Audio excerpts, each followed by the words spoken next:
report was scathing. Phakathi's reign of terror left his survivors and their families scarred for life. It acknowledged that South Africa is facing a crisis of rape and that a strong message needed to be sent, and that Phakathi knew exactly what he was doing. I found that the fact that the accused was in possession of a knife and a firearm clearly indicate that the offence were premeditated, and further that he approached this complainant while some of them were inside their house, and after a careful consideration of all the evidence before me and taking into account all the aggravating and mitigating factors and the other factors that I required to take into account, namely the seriousness of the crime. This is a gender-based violence. It is rife and prevalent in the whole country, and the court must send a message and deter the accused and will be criminals from committing these offences. The High Court sitting in Palm Ridge also found that Phakathi was not remorseful. The victims are vulnerable members of society, namely women and children. The level of sexual violent crimes towards children in our society has reached a dangerously alarming proportion. The long-term impact suffered by the victim and their family emotionally and psychologically, as well as the family of the accused. The accused pleaded guilty because of the overwhelming evidence against him and not genuinely remorseful.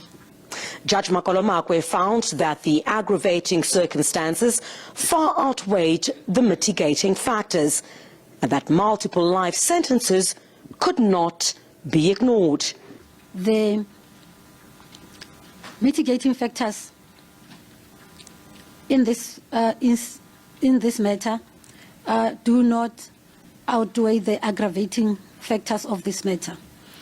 And cumulatively, having taken into account both all the personal circumstances of the accused, I find that they do not constitute substantial and compelling circumstances that warrant the imposition of a lesser sentence than the prescribed sentence. Well, for some of the victims who packed the gallery, a day for justice. Truly speaking, sithokozile, even though what that guy has taken from us, there is a void in our hearts, in our families. The joy that we used to have, singama families, it was just shattered. Siyabonga imimpumela yanamhlanje, although emakhaya wethu.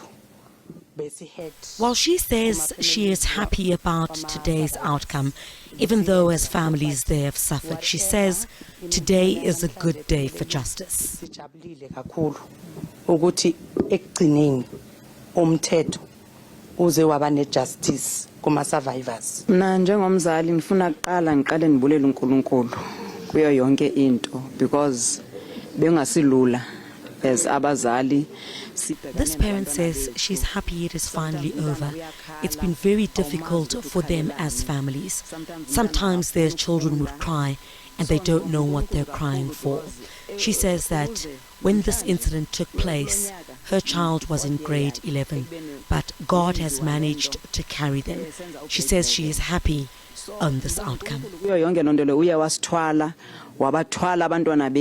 While the National Prosecuting Authority has welcomed the sentence, The 42 life terms are for rape, and the rest of the sentences are also for rape, compelled rape, compelling a children to witness sexual acts, theft, assault, and kidnapping.